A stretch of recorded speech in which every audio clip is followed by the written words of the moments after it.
오늘 제목은 영혼에서 시작된 변화, 이제 부부라는 내용으로 오늘 말씀을 좀 나누도록 하겠습니다. 영혼에서 시작된 변화, 부부라는 제목인데요. 우리 계속 베드로전서 읽어가고 있습니다. 예. 이게 그냥 단편으로 내용을 이해하시면 오해하기가 쉬워요. 성경을 읽으실 때 절대로 조각조각으로 읽으시면 안 됩니다. 성경을 읽으실 때는요, 적어도 한 장. 제일 좋은 거는 그 한 권의 책, 그 내용으로 성경을 읽으시는 게 가장 좋습니다. 이제 그 내용들이 뭐 지금 저희들이 읽고 있는 베드로 전서면 베드로 전서 한 권에 있는 내용들을 이해하기 위해서 전체 앞뒤 맥락을 이해하면서 그렇게 접근하는 게 우리들한테 너무 필요하고 중요하겠죠. 이게 모아지기 시작하면 성경이라는 한 권의 책이 우리들 안에서 더 선명하게 그림이 그려지고 하나님의 의도하심이 저희들 안에서 채워져 나가는 것들을 우리들이 체험할 수 있을 거라 확신합니다. 그래서 절대로 요 한 구절만 가지고 성경을 판단하지 마시고 성경의 내용을 이해했다라고 우리들 말하지 않는 우리들이 됐으면 좋겠습니다. 오늘 이렇게 말씀드리는 이유는 좀 이 부분을 만약에 이 성경 구절로만 지금 읽었었던 이 내용들만 가지고 딱 띄어내서 읽기 시작하면, 그것도 지금 21세기라는 이 컨텍스트 안에서 2020년이라는 컨텍스트 안에서 이 내용만 딱 띄어서 읽기 시작했을 때 얼마나 많은 것들이 왜곡되는지 우리들이 경험하기 때문에 조금 더 이런 부탁의 말씀을 드리면서 말씀을 시작합니다. 혹시 미국 드라마들 보시나요? 저는 그렇게 많이 보진 않지만 간혹 하나씩 보는 게 있는데, 우리 한 분이 저한테 추천을 해주셔가지고 핸드메이드 테일이라는 미국 드라마를 본 적이 있습니다. 이게 지금 굉장히 시즌이 여러 개로 이렇게 계속 진행되고 있는데 저는 시즌 1을 보게 됐어요. 시즌 1을 보면서 굉장히 충격적이었습니다. 핸드메이드 테일이라는 내용이. 이게 좀 약간 간략하게 설명을 드리면 80년대에 원래 캐나다 작가가 쓴 소설이에요. 디스토피아 세계를 그리고 있는 소설인데 미국이 배경입니다. 미국이 배경인데 갑자기 뭔가 모를 엄청나게 일그러진 그런 세상 가운데서 기독교 우파들이 정권을 장악합니다.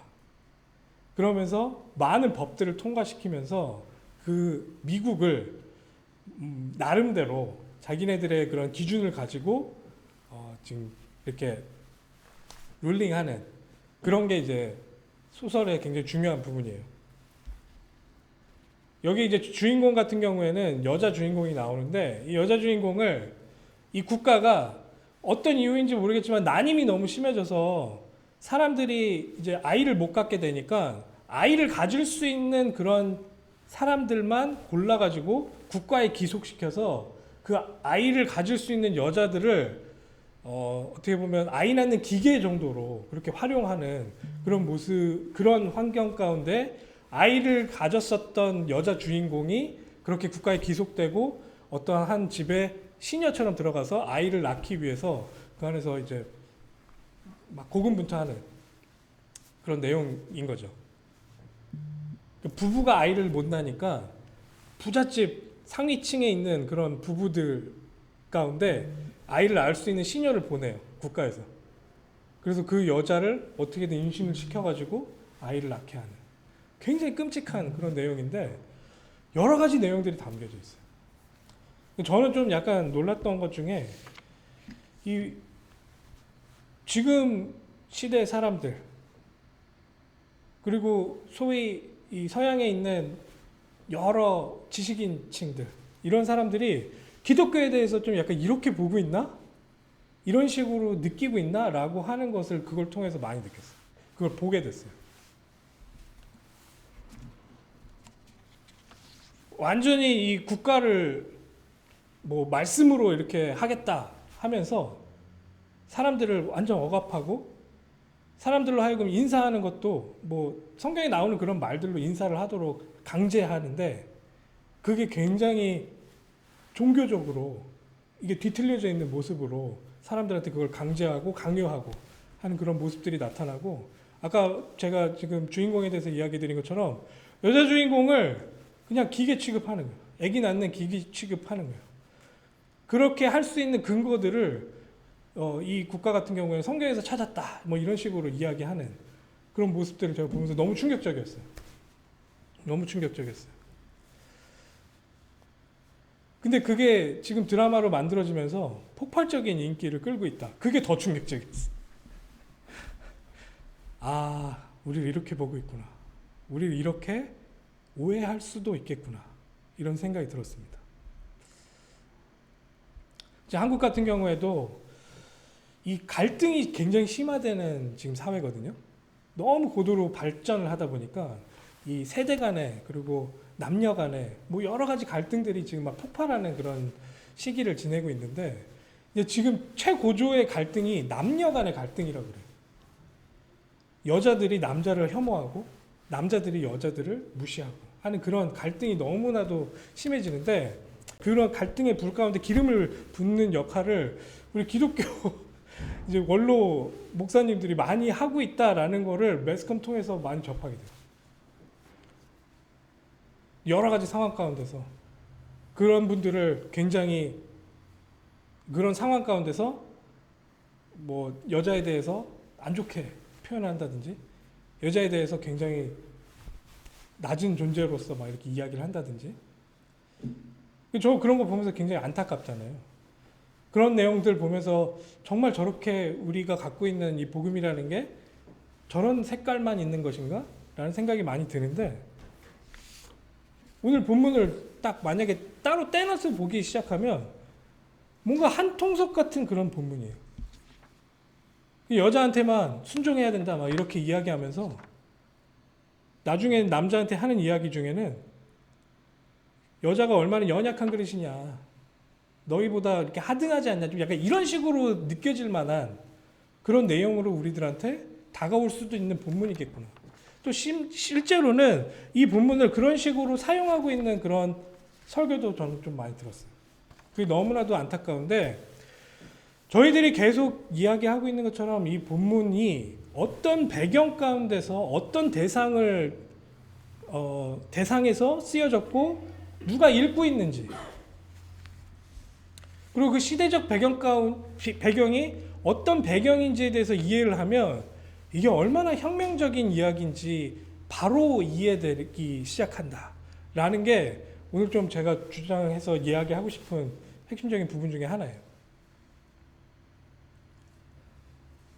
당시에는 기독교뿐만이 아니고 사회상 자체가 이 로마라는 굉장히 강력한 그런 국가가 당시에 그 모든 지역을 군림하고 있었고 또 그리스라는 아주 발달된 그런 사상들, 그런 문명들 이런 것들이 혼재되어 있던 그런 시대잖아요. 그럼에도 불구하고 이 세상 가운데서 이 여자를 대하는 그런 사람들의 의식 수준은 끔찍했었다라는 걸 우리가 여러 자료를 통해서 알 수 있습니다. 여러 자료를 통해서. 여러분들 많이 아시는 아리스토텔레스라는 철학자 아시죠? 아리스토텔레스 여러분들 한 번은 들어보셨을 거예요. 그분이 여자는 남자보다 하등하고 이류 인간이다라고 이야기하면서 여자의 그런 능력이나 이런 것들을 폄하하면서 여러 가지 표현을 하고 여러 가지 이야기들을 했었던 것을 우리가 자료를 통해서 볼 수 있어요. 근데 그게 이 사람 한 명의 이야기냐? 아니에요. 그 당시에 사람들이 갖고 있었던 여자를 바라보는 시선이었단 말이죠. 그리고 이제 그 당시 이제 키케로라는 로마의 굉장히 유명한 그런 작가가 쓴 그런 글을 한번 제가 쿼트 해볼게요. 우리 선조들께서는 현명하시게도 모든 여성들을 후견인의 통제 아래 두어야 한다고 생각하였다. 여성은 선천적으로 나약하기 때문이다. 이 후견인이라는 건 남편을 이야기하는 거예요. 이 남편의 컨트롤 안에 있어야지만 그나마 좀 구실을 하는 그런 존재다, 여자가. 이걸 누가 그랬냐? 키케로라는 당시 로마의 저자가, 이제 작가가 그렇게 이야기를 했다고 합니다. 이게 당시에 이 여자라는 존재가 얼마나 폄하받고 있었고, 얼마나 그렇게 능력을 10분 발휘하지 못하는 그런 상황 가운데 있었는지 한 가지 예만 또 들어볼게요. 당시에 여자아이와 남자아이의 비율을 조사한 내용이 있어요. 이거는 그 당시 지역에 있었던 그런 자료들을 다 이렇게 좀 분석을 해서 계산을 했을 때 여자아이가 100명일 때 남자아이가 한 130명 정도 됐었대요. 여러분들 과학을 하시잖아요. 그 당시에만 남자아이가 더 많이 태어났을까요? 아니에요. 똑같은 비율로 태어났어요. 똑같은 비율로 태어났는데 당시 여자아이가 태어나면 한 명 말고 둘째가 만약에 여자아이다 그럼 갖다 버리는 거예요. 그게 도덕적으로 아무 지탄이 아닌 그런 시대였단 말이에요. 한 어떤 이제 고고학적인 발견이 있었는데 로마 같은 경우에는 하수구가 있었다라고 할 정도로 굉장히 발전한 문명이었습니다. 근데 그 하수구 안에서 어떤 한 지역이 뭐 어떤 그 이상한 물체들로 인해서 막혀 있었다라고 해요. 근데 그 막히게 했었던 그 원인의 물체가 뭔가 하고 분석을 했더니 그런 아이들의 시신들 뼈들이 그곳에 막혀가지고 한 100여 구가 넘는 거기 갖다 버린 거예요, 하수구에. 그래서 거기에 이제 그게 막혀 있는 그런 내용들을 우리가 고고학적인 내용을 통해서 확인을 하게 됩니다. 대부분은 여자아이나 아니면 장애 아이들 뭐 이런 아이들은 그냥 갖다 버려도 그게 용납이 되고 통용이 되던 그런 시기였다라는 거예요. 자, 그런 시기 가운데, 그런 상황 가운데 지금 베드로가 이야기하고 있습니다. 그리고 저희가 베드로전서 계속 이야기하면서 어떤 시대와 이게 맞물려 있다라고 저희가 계속 설명을 드렸죠. 네로의 엄청난 핍박이라고 얘기를 드렸었죠. 네로의 엄청난 핍박이 있던 시기입니다. 그 전후로 해서 이게 쓰여졌다라고 생각이 드는데 그런 말도 안 되는 핍박이 어디로 집중되고 있어요? 기독교인들에게 집중되고 있는 그 시기 가운데 그 핍박을 견디고 있는 이 기독교인들에게 쓰여진 편지다라는 게 저희 이 배경 설명의 굉장히 중요한 파트였어요. 그런 사람들에게 우리 지난주에 목사님께서도 설명해 주신 것처럼 예수님의 고난 그리고 예수님의 십자가 지심 이게 어떤 의미인지를 막 설명하고 있어요. 2장에. 그리고 그 내용 전반에는 이렇게 우리를 핍박하고 있는 이 왕, 이런 정치적 권세를 갖고 있는 그런 사람들, 그리고 당신이 만약에 종입니까? 그러면 당신의 그 주인, 그 사람들을 우리가 섬기고 그 사람들을 사랑해야 된다. 그렇게 해서 선으로 이 악을 이겨야 된다라는 설명을 하면서 왜 그래야 되냐? 우리 예수님께서 먼저 그렇게 하시지 않으셨냐? 라고 설명을 마치고 나서 바로 아내분들에게 하고 있는 권면인 거예요. 이게 그냥 지금 우리가 21세기에 이렇게 아무 문제가 없고 정말 행복한 그런 나날들이 연속되어지는 그런 상황 가운데서 아내들에게 남편에게 순종해라 이 이야기를 꺼낸 게 아니다라는 걸 여러분들이 전제하셔야 돼요. 먼저 이걸 정확하게 이해하시려면 지금 시대적으로 엄청난 핍박이 있는데 그 핍박을 견뎌내야 되는 여러분들에게 굉장히 중요한 행동 방향성들이 있습니다. 근데 그 행동 방향성 중에 아내분들은 이렇게 해야 됩니다 라고 이 이야기를 끄집어냈단 말이에요. 그리고 더 큰 내용으로는 여자가 그렇게 멸시천대 받던 시기 가운데 남자보다 여자에게 먼저 아내들에게 먼저 이 이야기를 끄집어냈어요. 그렇게 한번 이 본문을 다시 한번 들여다보시라고요. 그러면 이 한 가정이 지켜져야 하는 게 이 핍박 가운데 얼마나 중요한지 그런 내용도 그 안에 담겨 있을 수 있고요. 또 여자 한 명이 영적인 영향력을 갖고 있을 때 어떤 영향력을 펼치면서 그 핍박된 상황 가운데 꽃을 피울 수 있는지 열매를 맺을 수 있는지에 대해서 확신 갖고 베드로는 지금 먼저 이 이야기를 꺼내고 있는 거예요. 무슨 말인지 아시겠죠? 여러분들 안에 시작된 특히나 아내분들 안에 시작된 이 영적인 변화, 그 영적인 변화를 맛본 그 아내들의 행동들, 그분들의 선택, 그분들의 모든 것들이 어떤 영향력을 이 사회 가운데, 더 작게는 이 가정 가운데, 그리고 더 가깝게는 이 남편 가운데 끼치게 될지에 대한 중요성을 염두하면서 이 이야기를 베드로는 꺼냈단 말이죠.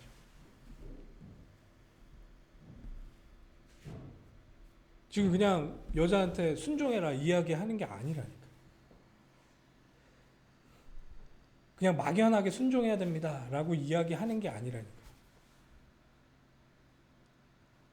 그 왕들한테, 그리고 내 주인한테 왜 순종했어야 됩니까? 선으로 악을 이겨야 되기 때문에. 우리는 지금 혁명 중이라니까요. 그 혁명을 완수하려면 그 선봉에는 행동가들이 필요해요. 그 혁명에 대해서 분명하게 이해하고 그 스피릿을 갖고 행동하고 있는 그 사람들이 전면에 쫙 깔려 있어야 돼요. 그 사람들에게 지금 그 행동할 수 있는 방향성을 설명하고 있는 거예요.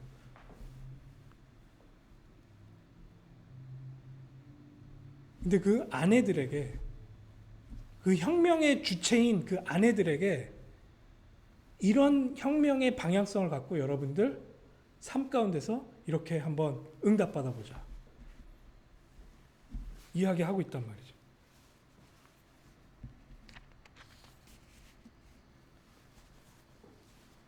정말 이 본문 가운데서 느껴지는 이 여성의 중요성, 그리고 이 아내의 중요성, 그 아내로 말미암아 어떻게 가정이 변화되고 그 사회가 변화될 수 있는지, 그리고 저희는 역사를 통해서 알고 있어요.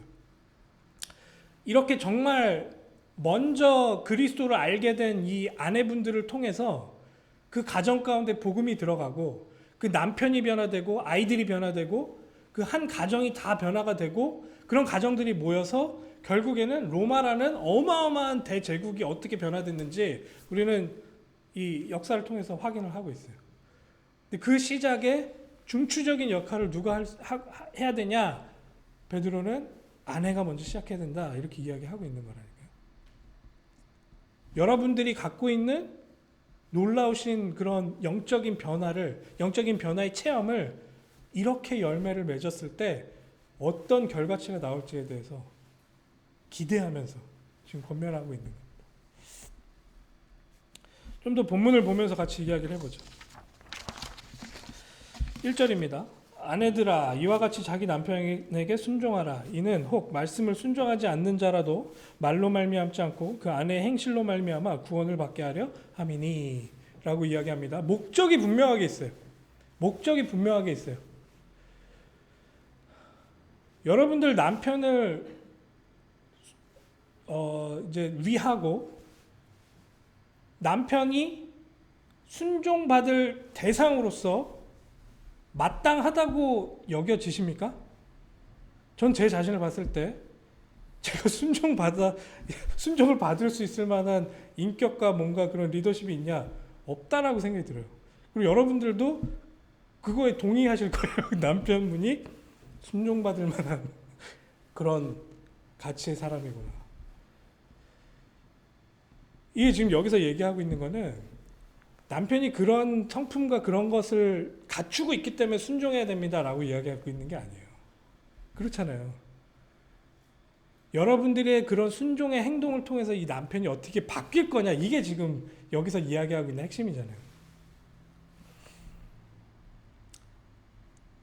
먼저 여러분들이 이 영혼부터 시작된 그 변화를 맛봤잖아요. 근데 그 맛본 거를 지금 이 남편한테 보여주고 이야기할 때는 여기서 이야기한 대로 말로 하는 게 아니다라는 거예요. 여러분들의 진짜 그런 행동과 모습을 통해서 이 남편들은 계속 지켜보고 있는 거예요. 계속 지켜보고 있다가 왜 저러지? 어떻게 저 상황에서 저렇게 선택할 수가 있지?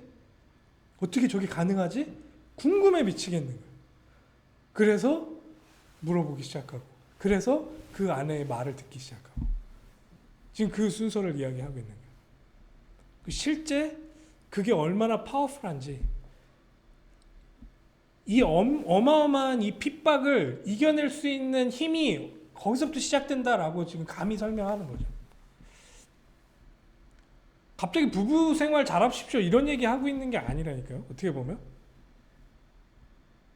엄청난 이 예수 혁명을 일으키는 데 있어서 여러분들의 행동 방향이 이렇게 시작돼야 됩니다라고 하면서 제일 먼저 딱 끄집어낸 게 아내 이렇게 이야기하고 있는 거라니까요. 그 아내의 행실로 말미암아 그 행실로 말미암아 구원을 받게 합니다. 말이 아니라니까요. 이거는 저희들한테도 마찬가지예요. 남편들 그리고 모든 크리스찬들 이게 나중에는 3장 14절 15절로 연결이 돼요. 3장 14절 15절이 제가 봤을 때는 성경 전체에서 전도에 대해서 가장 잘 설명한 부분이라고 생각해요. 그건 이제 그 부분 설명할 때 좀 더 하는데 기본적인 골격은 이렇습니다. 내가 먼저 이 그리스도의 놀라우신 능력을 맛봅니다. 이게 맛봐지고 이 영혼에서부터 이게 변화를 체험하기 시작하는데 이게 어떻게 할 수가 없는 거예요. 너무너무나 그 큰 변화, 너무너무나 큰 이 기쁨의 변화가 내 안에서 벅차 올라오니까 이게 내 생각과 내 행동에 영향을 주기 시작합니다. 그러면서 그런 열매들을 맺기 시작하는 거예요. 그때 주변 사람들이 물어봅니다. 그때 말할 것을 여러분들이 준비하는 게 전도라는 거예요. 지금 여기에서 이 아내가 그 중추적인 역할을 시작하게 됩니다. 그러고선 또 설명을 합니다. 너희의 두려워하며 정결한 행실을 봄이라 라고 설명을 했어요. 3절에 너희의 단장은 머리를 꾸미고 금을 차고 아름다운 옷을 입는 외모로 하지 말고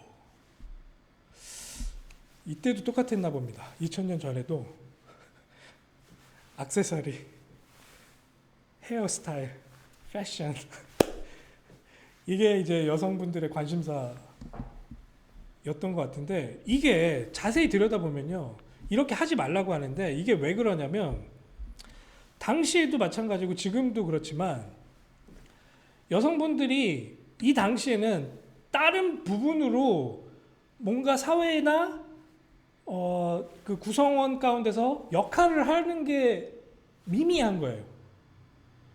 인정받을 수 있는 건 남자들이 그 여성을 보면서 아름답다 이 정도밖에 없는 거예요. 그게 가치의 전부였었던 거예요. 그러니까 힘 있는 남자가 어떤 아름다운 여자를 보면서 아, 저 여자가 참 내 마음에 들고 아름답다 라고 표현해줘야만 그 여자의 가치가 형성되는 거예요. 이것처럼 얼마나 슬픈 게 없어요. 지금도 마찬가지지만 당시에도 그랬단 말이에요. 당시엔 더 심했단 말이에요. 그러니 여자들이 할 수 있는 게 그거밖에 없는 거예요. 나를 가꾸는 거, 겉모양으로. 근데 지금 베드로는 뭐라고 말합니까? 베드로 사도는 그런 거 하지 마라. 거기에 너의 가치가 있는 게 아니다라고 지금 선언하고 있잖아요. 여러분들은 그걸로 판단되어지는 그런 존재가 아닙니다라고 이야기하고 있잖아요. 오직 여러분들의 내면, 영혼의 변화, 그 안 속사람의 변화에 대해서 이야기하고 있단 말이에요. 어떻게 보면 여기서는 좀 본문에서는 성품에 대해서 좀 더 포커스해서 이야기하고 있어요. 우리 지금 말로 치면 가장 완벽한 여러분 피부톤의 변화, 피부톤을 좋게 하는 가장 완벽한 방법은 뭐냐? 성령 충만이다. 이렇게 표현할 수 있는 거예요. 뭐 그렇게 표현도 되겠지만 성령 충만한 여성이야말로 이 속사람의 변화가 완벽한 여성이야말로 정말 역할을 할 수 있는 여성의 표본이 된다. 그걸로 역할을 해야 된다. 여러분들의 가치를 거기서 발견해서 거기서 끄집어내야 된다라고 이야기하고 있는 거예요.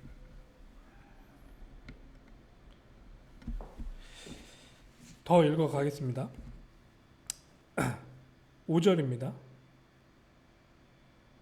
4절 한번 읽고 넘어갈게요. 오직 마음에 숨은 사람을 온유하고 안정한 심령에 썩지 아니할 것으로 알아. 이는 하나님 앞에 값진 것이니라. 대조되고 있잖아요. 앞에 아까 장신구, 머리 모양, 예쁜 그런 패션 이런 것들에 집중하지 말고 숨은 속 사람에 집중해야 될 것들, 이걸 여러분들 한번 묵상해 보시란 말이에요. 이게 내 가치구나 라는 것들. 5절입니다. 전에 하나님께 소망을 두었던 거룩한 부녀들도 이와 같이 자기 남편에게 순종함으로 자기를 단장하였나니 사라가 아브라함을 주라 칭하여 순종한 것 같이 너희는 선을 행하고 아무 두려운 일에도 놀라지 아니하면 그의 딸이 된 것이니라. 사라의 그런 모습을 가지고 설명하고 있어요. 자, 그냥 여기서 보면 사라처럼 잘 아브라함 남편이죠. 남편 아브라함을 주님 하면서 이렇게 섬겨야 됩니다. 뭐 그런 차원의 이야기를 하는 것이 아닌 것 같아요. 자, 여러분들 사라가 어떤 취급을 당했었는지 기억하세요? 이 남편 아브라함이 얼마나 모질이었는지 여러분들 기억하시죠? 2번이나 내 누이라고 속이잖아요. 그러고선 왕한테 그냥 내 누이니까 괜찮다고. 이런 모질한 남편이 어디 있어요? 이 사람이 주님이라고 칭함을 받을 만한 자격이 있습니까? 전혀 없어요. 전혀 없음에도 불구하고 그거를 이 사람은 주님이라고 칭함받을 자격이 없습니다 라고 가장 강력하게 얘기할 수 있는 사람이 누구냐? 사라란 말이에요. 자기가 그렇게 당했기 때문에 2번이나. 그럼에도 불구하고 이분을 주님이라고 칭하고 이분을 섬길 수 있었던 이유는 뭐냐? 아브라함을 보고 그렇게 한 게 아니라니까요. 이 사라는 그 아브라함과 함께하는 여호와 하나님을 보았기 때문에 그렇다라는 거예요. 그 안에서 이런 존경과 섬김, 그리고 그 하나님께서 아브라함과 자기를 어떻게 맺어줬는지에 대한 중요한 언약의 방향성이 있기 때문에 이것이 가능해져서 나오기 시작한단 말이에요. 남편을 의지하지 않으셔야 한다. 남편을 의지해서는 절대로 이런 행동이 나올 수도 없을 뿐더러 여러분들의 삶 가운데 여러분들의 가치가 그런 식으로 결정되어지지 않습니다. 남편이 아니고 결국에는 이 남편을 만나게 하신 그 하나님이란 말이죠. 하나님의 계획과 하나님께서 나를 누구라고 얘기해 주는지에 대한 정체성, 이게 가장 중요한 여러분들이 의지해야 될 파트라는 거죠. 사라는 그걸 했다라는 거예요. 지금 갑자기 사라 이야기를 왜 꺼내냐? 가장 남편이 찌질했던 뭐 이런 표현을 계속 시쳇말 써서 죄송한데, 그런 성경의 사람을 찾다 보니 사라가 나올 수밖에 없죠. 그런데 그 사라가 어떤 순종을 보였느냐?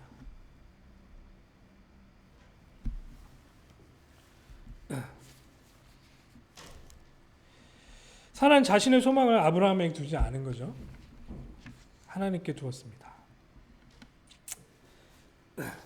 그리고 이 사라의 그런 본보기가 사라의 자녀가 됐다 뭐 이야기는 그걸 이제 그 계보를 따라서 여러분 아내분들도 그런 응답을 받으셔야 됩니다.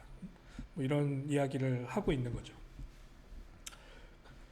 뭐 내용상으로 보면 아내한테는 한 6절까지 설명을 하고 남편한테는 한 절만 이야기하고 있는 것처럼 보이지만 지금 이 시대적 상황 가운데 이 아내라는 그 한 인격체가 하나의 그 존재 자체가 어떤 영향력을, 어떤 어마어마한 영향력을 갖고 있는지에 대한 인식의 발로라고 보여지는 거예요. 베드로는 분명히 알고 있어요. 이 여자분들의 이 영혼에서의 변화가 이 전 세계 가운데 어떤 영향력을 미칠지. 그래서 저는 지금 인권 그리고 뭐 여성 그런 정치 참여 뭐 여러 가지 그런 내용들이 있을 때 그런 모든 것들의 시발점, 그 모든 것들의 그리고 사상적 배경 이것을 저는 분명히 성경이라고 보아요. 이 성경에서부터 이렇게 남자와 여자가 동등함을 그리고 어떻게 보면 그 여자의 더 우월한 부분에 대해서 부각시키고 그 사람들의 역할에 대해서 그렇게 설명하고 있고 그걸 선언하고 있는 그런 가르침이 있었을까? 그런 가르침들은 분명히 이 성경적인 배경을 통해서 그런 가르침들이 나왔다라고 저는 분명하게 봅니다. 그리고 이건 저만의 이야기는 아니고요. 이런 사회과학자들이나 그런 분들도 역사를 통해서 그 내용이 여기서부터 시작됐다라는 것을 부정할 수는 없다라고 이야기합니다. 우리가 잘 이해해야 돼요. 정확하게 이해를 해야 돼요. 성경을 통해서도 정확하게 이해를 해서 이 아내분들이 갖고 있는 그런 중요성에 대해서 우리가 정확하게 인식하고 정확하게 인정해야 된단 말이죠. 이 본문을 통해서도 그런 부분들이 회복되기를 진심으로 기도합니다. 마지막 7절 보면요. 남편들아 이와 같이 지식을 따라 너희 아내와 동거하고 그를 더 연약한 그릇으로 또 생명의 은혜를 함께 이어받을 자로 알아 귀히 여기라. 이는 너희 기도가 막히지 아니하게 하려 함이라. 여기서 설명하고 있는 연약한 그릇 뭐 이런 거는 그냥 육체적인 부분에 대해서 설명하고 있어요. 원어적으로도. 이게 뭐 더 하등하다 뭐 전혀 이런 내용이 아니에요. 왜냐하면 이 뒤에 나와지는 것처럼 육체적으로 그런 환경이 훨씬 더 터프하잖아요. 지금보다. 그런 터프한 환경 가운데서 이 여자분들이 갖고 있는 그런 디스어드밴테이지를 누가 커버를 해줘야 되냐? 여자보다는 그나마 조금 육체적으로 강건한 너희 남편들이 이걸 꼭 커버해줘야 된다. 이 커버하지 않으면 너네 지금 역할을 못하고 있는 거다. 이렇게 설명하고 있다라고 이해하시면 되고, 그래서 이 남자들이 이 여자분들의 소중함을 깨닫고 그분들의 소중함을 더 이렇게 공고히 할 수 있도록 그런 역할을 감당해야 된다. 이 남편에게는 한 절을 통해서 이렇게 설명하고 있습니다. 이게 안 됐을 때는 영적으로 이게 막혀버려요. 그러면서 기도가 끊어집니다.